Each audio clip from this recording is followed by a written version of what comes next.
যদি এইসব দাগ কারণের মধ্যে থাকে, যদি কোনো আত্মীয় স্বজন থাকে, সে যথাসম্ভব তাড়াতাড়ি ডাক্তার কাউকে দেখিয়ে তার যথাযথ ব্যবস্থা করতে হবে। অতএব এইসব ব্যবস্থাগুলো আমরা যদি সবাই যত্ন সহকারে করি, একে অপরের সহযোগিতা করি, তাহলে কিন্তু এগুলো ঠিক হবে। আর একটা ব্যাপার বলি, থাইরয়েড। থাইরয়েড কিন্তু একটা মারাত্মক অসুখ, আমরা বলি গলগণ্ড। ওই থাইরয়েডটা আয়োডিনের অভাব হয়। ওই অসুখটা যদি হয়, তার কিন্তু এদের জন্ম তাদের মানে মাতৃত্ব ক্ষমতা থাকে না, তার সঠিক চিকিৎসা না হলে যদি কারো ইয়ে হয়ে যায় থাইরয়েড, থাইরয়েডের চিকিৎসা করাতে হবে। এবং সেই চিকিৎসা T3PSA বলে একটা আছে পরীক্ষা, সেই পরীক্ষা করে থাইরয়েড ধরা সেই চিকিৎসাটা করাতে হবে থাইরয়েড। অতএব থাইরয়েড চিকিৎসাটাও এটা কিন্তু আমাদের নিজেদের ব্যাপার।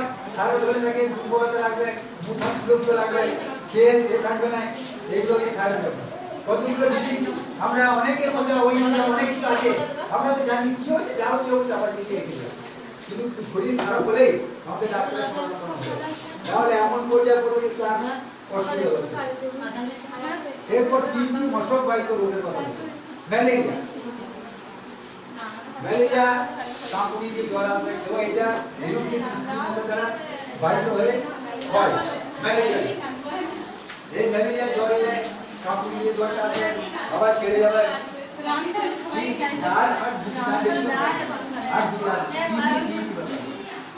সারাকে ছোট ব্যাপারগুলো বলছে এলো, যদি মনে করো কাজে এগুলো খারাপ জিনিস নয়, এগুলো আমরা সবাই জানি, কিন্তু সেগুলো জেনেও না জেনে বোঝাচ্ছি। এই জন্য এই করে এগুলো ঝালিয়ে দিলে চালিয়ে দিলে এই ম্যালেরিয়াটা হলে, ম্যালেরিয়া ঢোকার পরে 9 থেকে 12 দিনের মাথায় তার প্রকাশ পায় ম্যালেরিয়া। এনোফিলিক স্কিমোসা দ্বারা ম্যালেরিয়া জীবাণু বাহিত হয়। অর্থাৎ সেটা আমাদের শরীরে ঢোকার পরে থেকে কি হয় না 9 থেকে 12 দিনের মতো সেটাকে আমরা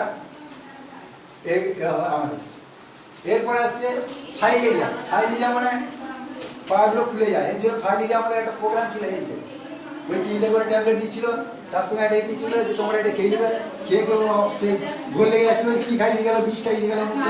এটা নয়, এটি কিন্তু ভালো। 5 বছর পর পর খাওয়ালে ফাইলেরিয়ার প্রতিষেধক হয়ে যাবে। একটা প্রতিষেধক ফাইলেরিয়া, সেই প্রতিষেধকটা আমাদের মধ্যে তৈরি হবে। কিন্তু সেই ফাইলেরিয়ার প্রতিষেধক আমরা কেউ খেয়েছি, কেউ খাইনি। দিয়েছে বুঝলে বাবা, এ তো খেয়ে ঘোর হয়ে যাচ্ছে, কিন্তু দেখছে ঘুমিয়ে যাবে, সেটা রাতে খেয়ে ঘুমিয়ে গেলে তো ভালো হতো, কিন্তু মরে তো যাবে না কেউ। কিন্তু একটা ফাইলেরিয়া, একটা রোগে যদি পাটা তুলে দেখবে ফাইলেরিয়া, তার ভবিষ্যৎটা নষ্ট, পাটা মুরাট মোটা হয়ে যায়, আর হয়ে যায় ঘোর। এই ফাইলেরিয়া হয়, তার জন্য ফাইলেরিয়া সম্পর্ক আমাদের জেনে থাকতে হবে। ডেঙ্গু জ্বর আমাদের হয়, সেও কিন্তু মশার বাড়িতে রোগ। সেই জ্বর হলে আমাদের হয়ে যায়।